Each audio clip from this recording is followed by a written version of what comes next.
Salut à tous, c'est Nisno. Aujourd'hui on continue sur les nouveautés d'iOS 10. J'avais précédemment fait une vidéo sur justement les widgets d'iOS 10 et aujourd'hui eh bien on va s'occuper de l'application message sur iOS 10 qui a énormément changé et qui apporte plein de nouvelles fonctionnalités qui se rapprochent un peu des applications du style Messenger. Donc on va voir ça tout de suite. Donc bien évidemment les fonctionnalités que vous allez voir ne vont fonctionner que si votre destinataire a iOS 10, sinon les effets n'apparaîtront pas de la même manière. Donc on commence tout de suite.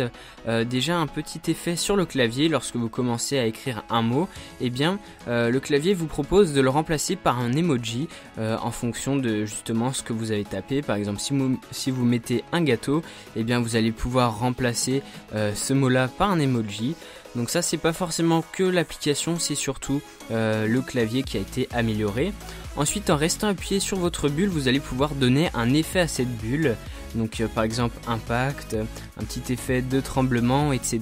Et donc quand votre destinataire va recevoir ce message, il va voir cet effet. Donc ça a de quoi donner les messages plus vivants, etc. Donc voilà, on va essayer un autre effet. On va voir qu'il y a en fait des effets de bulles et des effets d'écran. Donc par exemple la possibilité d'envoyer des sortes de confettis, d'envoyer un fond lumineux, d'envoyer un feu d'artifice qui d'ailleurs est pas mal fait. Donc voilà plein de petits effets comme ça sympas. Je sens déjà les gens qui vont se spammer avec tout ça. Voilà, donc comme ça du coup dès que la personne reçoit le message, vous pouvez voir à l'écran qu'elle le reçoit avec des confettis. On va essayer un autre petit effet. Donc voilà, je reste appuyé sur le bouton d'envoi et ensuite eh bien je peux choisir par exemple là l'effet bombe qui fait tomber la bulle sur l'écran avec une animation. Ensuite en restant appuyé sur une bulle, vous pouvez voir que vous pouvez y apposer une sorte de mention, donc un j'aime, etc. À gauche du clavier, vous pouvez bien évidemment envoyer votre photo et aussi lui mettre un effet.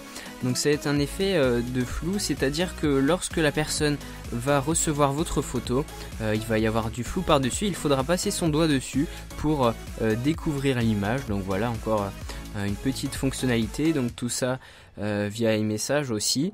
Ensuite toujours à gauche du clavier, en ayant cliqué sur la flèche, vous avez accès à un petit bouton qui ressemble au logo de l'App Store et à partir de là vous allez avoir accès à toute une liste de GIFs que vous pourrez envoyer. Donc ça aussi c'est assez sympa, ça se rapproche un peu des autres types de messagerie que vous pouvez trouver sur l'App Store. Il y a aussi la possibilité d'envoyer une musique à votre correspondant par Apple Music. Donc voilà, vous pouvez lui envoyer un extrait. Je ne sais pas si ce n'est qu'un extrait ou si c'est la musique complète. Il faudra voir ça. Ensuite, lorsque vous envoyez un lien YouTube, ça ne contente pas d'envoyer un lien, ça envoie carrément la miniature qui va avec. D'ailleurs, c'est celle de ma précédente vidéo. Vous pouvez là aussi y apposer une mention, donc là vous pouvez voir que c'est une sorte de pouce bleu, voilà. Ensuite on peut faire apparaître la liste des GIFs que je vous montrais précédemment en plein écran et rechercher parmi tous les GIFs avec un mot-clé. Donc là par exemple si on tape iOS, on va tomber sur tous les GIFs qui sont en relation avec cela.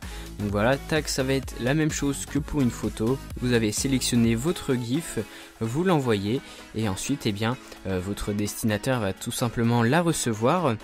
Et ce n'est pas tout, on va voir qu'il y a la possibilité de faire des dessins à la manière des dessins qu'on peut s'envoyer à partir de l'Apple Watch. Donc vous allez voir ce que ça donne. Donc là par exemple je trace l'inscription iOS et lorsque mon correspondant va la recevoir, eh bien il va voir le dessin se faire sous ses yeux. Donc voilà, on peut mettre des effets, on va pouvoir changer la couleur, donc plein de petites choses marrantes comme ça. Le cœur qu'on retrouvait là aussi sur l'Apple Watch qui rappelle les battements de cœur que peut détecter l'Apple Watch. Donc il y a vraiment tout un tas d'effets comme ça qui vont vraiment rendre plus attrayante l'application message.